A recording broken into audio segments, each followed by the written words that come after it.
Mirë se u kthyer në program, jemi live si çdo ditë tjetër në Top Channel. Flasim tani për dietat ekstreme, për dietat në përgjithësi, pastaj dalemi tek ekstremet, sepse dietat janë të rëndësishme për personat të cilët vuajnë nga pesha e tepërt, si ca e caktu.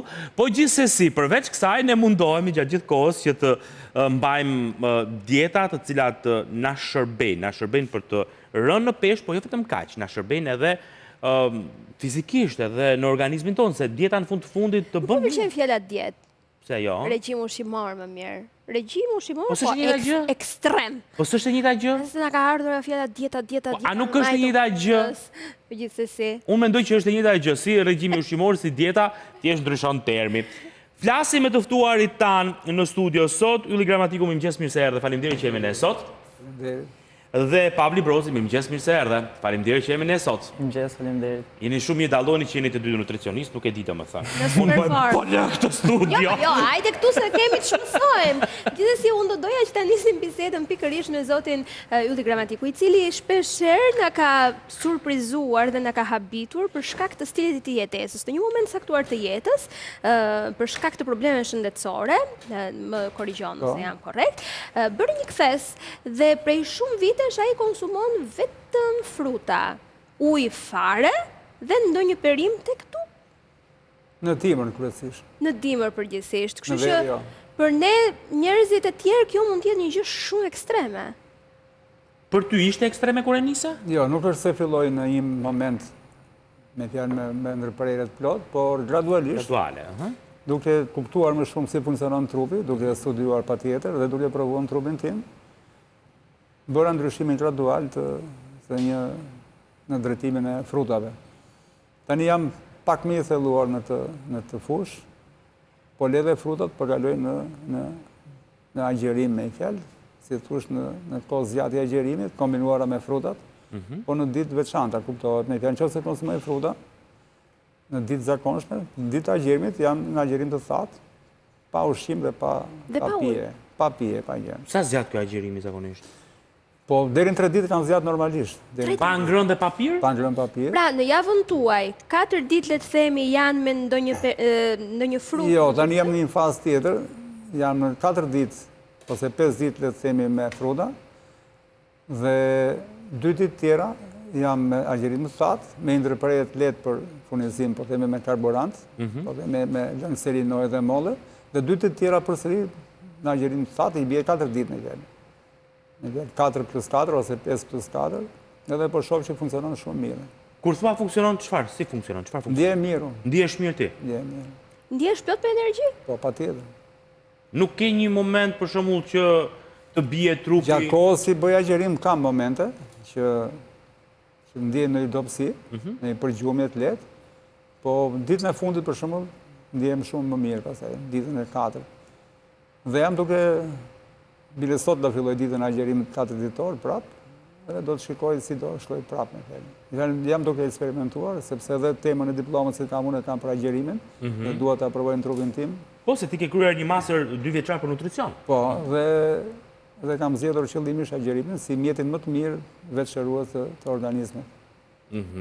Është interesante, nëse më lejon Julka, është interesante sepse ti ke teorinë e agjerimit si një mjet vetëshërues të trupit tonë, ndërkohë që nutricionistë të tjerë, përfshirë këtu dhe Pavlin që kam në studio, besoj, është ndryshe në konceptin, mendon që ushqimi i duhur është shërimi më i mirë, Pavli, apo jo?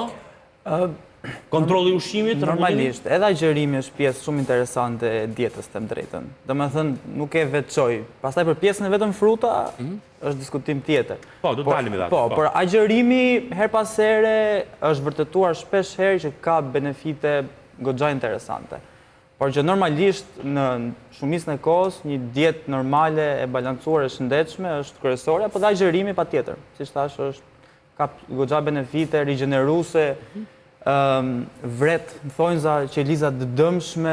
Agjerim. Të rigjeneron Po, rigjeneron po trupin, lidhje me fokusin, me edhe balancimin e hormoneve të uris, të ngopjes, gjithashtu dhe rrit hormonin e rritjes, growth hormone, quhet për shpejton, kemi goxha benefite. Kështu që nuk jam kundra agjerimit her pas here. Për agjerimin nuk kemi kundra, po çfarë është një dietë ekstreme për ty?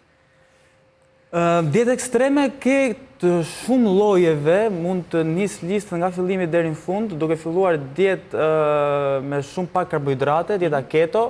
Është dietë që njerëzit e përdorin për të humbur peshë, është efektive, për një kohë të shkurtër është goxha efektive të drejtën, por ama për afatgjatë nuk mund është goxha problematike. Njerëzit që janë të dëshpëruar në thonjza dhe duan me dojmë mos të humbin peshë, mund ta ndjekin për një kohë të shkurtër, por që afatgjatë jo.